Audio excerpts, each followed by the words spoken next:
안녕하세요, 비트TV입니다. 비트코인이 39,000불까지 또 하락을 했네요. 그런데 알트코인들이 그렇게 많이 떨어진 것 같지는 않습니다. 어제 영상에서 비트코인이 41,000불일 때 가격과 지금 39,000불일 때 리플 가격이 거의 비슷한 것 같아요. 지금 이 상태에서 비트코인이 계속 횡보를 해준다면 알트코인들이 약간 상승을 할 것 같긴 하지만 굉장히 지금 불안한 위치죠. 비트코인도 마찬가지고 그리고 알트코인도 마찬가지고. 여러분들 잘 아시겠지만 러시아 우크라이나 사태가 지금은 답이죠. 거기서 어떻게 움직이냐에 따라서 올라갔다 내려갔다 할 겁니다. 자, 여기서부터는 구독자분들에게만 노출이 되는 영상입니다. 농담입니다. 구독, 좋아요 좀 꾹꾹 눌러주시고요. 4차 산업혁명의 아이템들이 굉장히 많죠. 그 중에서 신원인증, 본인인증, 그리고 디지털 안에서의 인간 존중. 어떻게 보면 가장 큰 아이템이죠. 갈수록 시대는 디지털로 모든 게 변하고 있고, 사람들은 한번 편해졌다가 불편한 곳으로 가기 싫어하고, 큰 차 타다가 작은 차 타면 되게 힘들잖아요. 큰 집 살다가 작은 집으로 이사 가면 되게 또 힘든 거하고 똑같이. 인류는 어쨌든 점점 진화하면 진화할수록 사람들은 편해지길 원합니다. 이게 뭐 어쩔 수 없는 속성이에요. 인간의 속성. 실상 디지털이 우리들을 굉장히 많이 편하게 해주지만 곰곰이 이렇게 보시면 본인들이 편한 것만 쓸 줄 알아요. 예, 그런 것 같아요.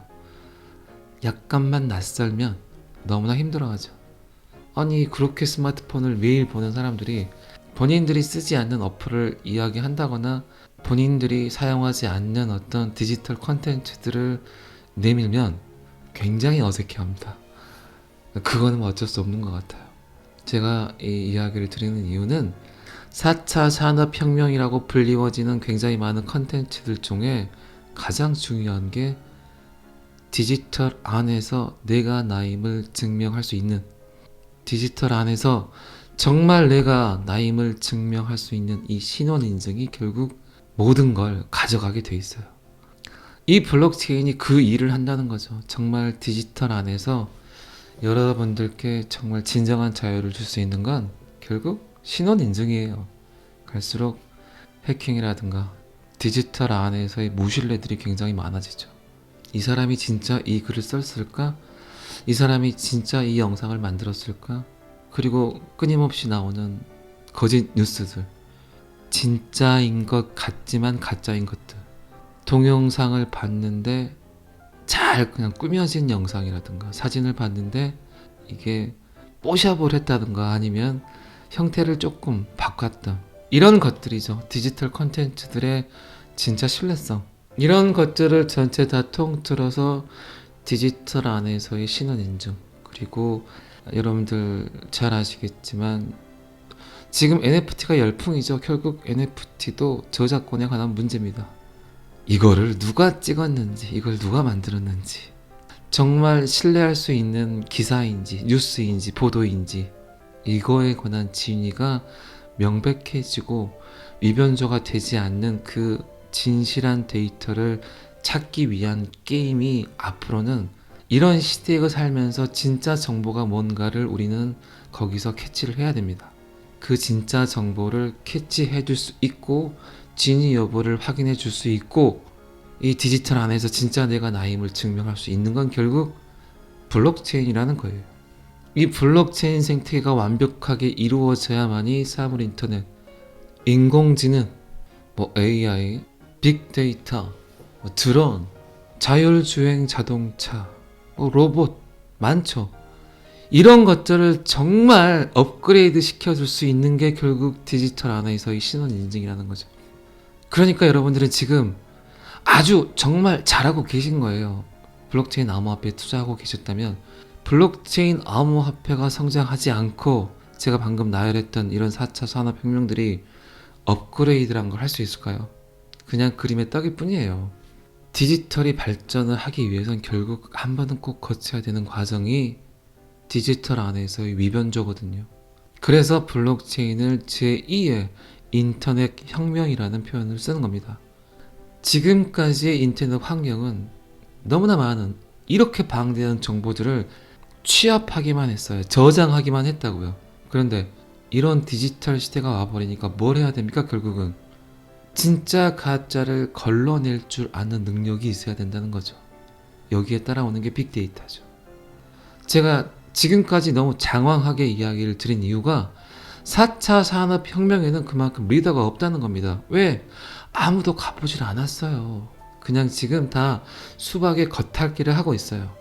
결국 이 모든 컨텐츠들의 완성도를 높일 수 있는 건 결국 디지털 안에서의 진위 여부, 신원 인증, 진짜 내가 나인가, 진짜 내가 비트TV인가, AI가 이걸 하고 있지 않은가, 이 사진이 진짜 사진인가, 이 동영상이 진짠가를 확인을 해줘야만이 결국 신뢰라는 기반의 디지털이 완성이 된다는 겁니다.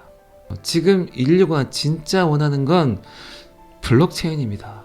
위변조가 되지 않는 정말 깨끗한 원본의 사진을 볼 수 있는, 그 누구의 이해관계가 없는 정말 깨끗한 데이터, 깨끗한 뉴스. 4차 산업혁명의 시작일을 꼽는다면, 그래서 많은 경제학자들이 그런 말 하잖아요. 비트코인의 제네시스 블록이 생성이 된 날이 결국 4차 산업혁명이 시작된 날이다. 중재자가 필요 없고 굳이 신뢰할 수 있는 제3자가 필요 없는 디지털이란 공간 안에서, 이렇게 무신뢰가 판치는 디지털이란 공간 안에서 내 자산의 이동을 완벽하게 완성시킨 이 하나의 데이터, 이게 엄청난 사건이거든요. 엄청난 일이고, 내 돈을 누구한테 보내는데 누군가는 보증을 서줘야 될 거 아니에요. 그것도 한 번도 보지도 못한, 한 번도 가보지 못한 그 누구 하나, 이 거래가 잘못됐더라도 누구에게 따질 수가 없는, 누구에게 하소연할 수 없는 그 실체가 없는 거래가 여러분들 쉬울 것 같으세요? 근데 지금까지 단 한 번의 해킹, 단 한 번의 실수 없이 이뤄냈잖아요. 이 어려운 것을. 그래서 제4차 산업혁명의 시작일은 2009년 1월 3일 비트코인 창세기 블록이 생성이 되면서 보상으로 받은 50개의 비트코인이 처음으로 생성이 된 그날이라고 이야기들 하고 있습니다. 여러분들이 굉장히 잘 아시는 워런 버핏 있잖아요. 워런 버핏이 비트코인을 처음으로 보고 비트코인을 굉장히 무시를 했죠. 비트코인을 무시한 그날 이후로 5,800% 상승을 했습니다. 자, 워런 버핏은 구금융, 지금까지 모든 이해관계가 얽혀있는 그런 시대에 살고 있는 사람의 투자법이죠. 그가 알았던 건 인맥이었던 거죠. 그런데 그 인맥들은 어떤 관계에서 나온 건가요?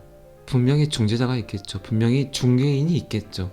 내가 저 사람을 믿어야 되는데 누군가에게 저 사람에 관해서 물어볼 수 있는, 또 다른 신뢰할 수 있는 제3자가 있는 시대의 투자법과 신뢰할 수 있는 제3자가 없는 시대의 투자법은 그만큼 틀리다는 거예요.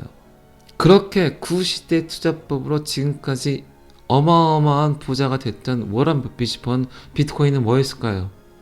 아무것도 아닌 쓸모없는 그런 데이터 쪼가리였겠죠.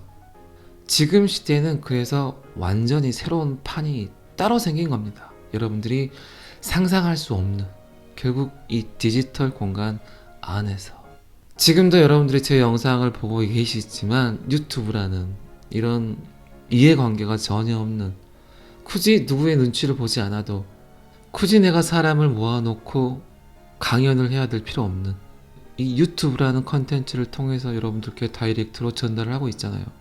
제 방송을 방송심의위원회에서 여러분들이 생각하는, 신뢰할 수 있는 제 3자라고 생각하는 방송심의위원회에서 제 방송을 보고 재전송이 되는 건 아니잖아요. 똑같습니다. 디지털 시대와 디지털 시대가 아닌 시대는 분명히 완벽하게 판이하게 틀려요. 그 판 자체가, 세상을 보는 판 자체가 완벽하게 틀립니다. 근데 그 변화의 초점에는 분명히 격변이라는 게 생기겠죠. 잘했다 잘못했다를 따지겠죠. 지금까지 돈을 너무 편하게 벌었던 사람들의 입장에서 봤을 땐 암호화폐는 뭘까요? 정말 꼴보기 싫은 컨텐츠예요.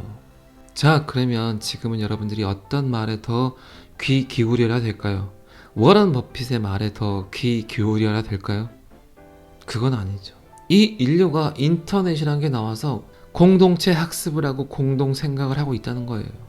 그렇기 때문에 지금 암호화폐 블록체인을 그래도 어느 정도 이해하고 사시는 게 여러분들이 그리고 여러분들의 아이들이 사는 세대에서는 가장 큰 도움이 되는 이야기라는 겁니다.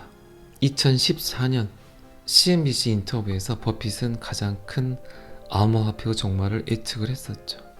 근데 그의 말이 완벽하게 틀려버렸죠. 2014년도에 아마 워렌 버핏이 본인이 갖고 있는 돈의 10분의 1만 비트코인에 투자를 했더라도 지금 어떻게 됐을까요? 상상할 수도 없는 일이 벌어졌겠죠. 8년 전에 678달러라고 나와 있습니다. 자, 이 기사는 여기까지만 보시고요. 제가 앞에 너무 잔소리를 많이 했습니다. 그렇기 때문에 이 기사는 간단하게 최대한 빨리 끝내는 걸로 하겠습니다. 일요일인데 좀 빨리빨리 듣고 잔소리 좀 짜증나잖아요. 그죠? 지가 뭐라고 저렇게 아는 척을 하는지 그런 말 하시는 분들도 계시잖아요. 제가 뭐 여러 번 이야기 드렸습니다. 여러분들, 리플이 빨리 명확성을 띈 코인이 돼야 돼요. 그러면 리플 혼자 다 먹을 수 있습니다. 지금 암호화폐 시장에 나와 있는 모든 코인들이 하는 일을 리플 혼자 다 할 수 있어요. 이게 얼마나 드라마틱한 일입니까? 그래서 플레이어 네트워크를 형성을 해서 그 안에서 모든 일처리를 하려고 해요. 어쨌든 빨리 SEC와의 소송에서 그 명확성을 띈 떳떳한 아주 야문, 아주 그냥 똑똑한 그런 코인이 돼서 XRP 리플이 아주 어마무지한 일을 XRP 혼자 그냥 니나노 할 수 있는 그런 날이 옵니다. SEC가 지금 뭘 준비하고 있습니까, 여러분들? 작년에 그리고 올해 NFT 열풍이었죠. 리플 소송에 참패를 한 후 그 다음 타깃은 NFT라는 거예요. NFT. 결국 NFT는 뭡니까? NFT의 아빠는 뭔가요? 이더리움이죠. 이더리움.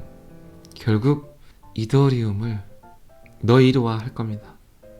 그러면 이더리움 기반화의 그 많은 NFT 플랫폼들 어떻게 할 건가요? 메타버스 어떻게 할 건가요? 난리 났어요. 안 봐도 비디오예요. 그래서 그냥 대충 그런 코인들 타지 말라고 한 이야기가 결국 이겁니다. SEC의 돈줄 역할들을 할 코인들이 수두룩 빡빡합니다.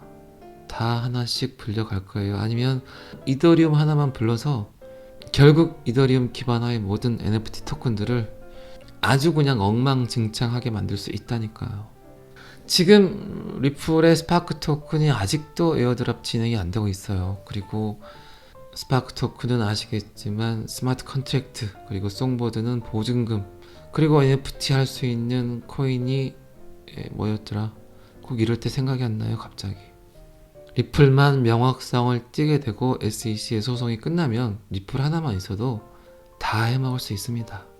그 밑에 기사는 뭐 방금 제가 말씀드린 내용이에요. 리플에서 패소를 할 것 같은 SEC가 이제 뭐 할까요?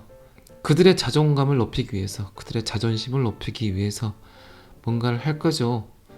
결국 NFT에 중점을 두고 들여다보고 있고 NFT 관련 모든 코인들을 이제 밥으로 생각할 겁니다.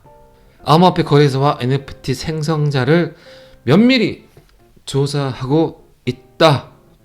그냥 판이 다시 한번 엎어진다는 얘기입니다. NFT를 하고 싶어하는 굉장히 많은 기업이라든가 개인이라든가 그리고 정부기관들이 있을 거예요. 기다리고 있는 거예요. 결국은 명확성을 띠네 하나를 기다리고 있는 거예요. 전 세계에서 유일하게 합법화된 코인, 그거 하나를 기다리고 있습니다. 그것만 해결이 되면 잘 나가는 코인이 될 겁니다. 일요일입니다. 오늘 또 마무리 잘 하시고 또 내일부터는 또 원화책을 열심히 하셔야 됩니다. 그렇기 때문에 푹 잘 쉬시고 오미클론 조심하시고 떨어지는 낙엽도 조심해야 될 때입니다. 오늘은 여기까지 하겠습니다. 구독과 좋아요는 항상 저를 힘나게 합니다. 감사합니다. 비트TV였습니다.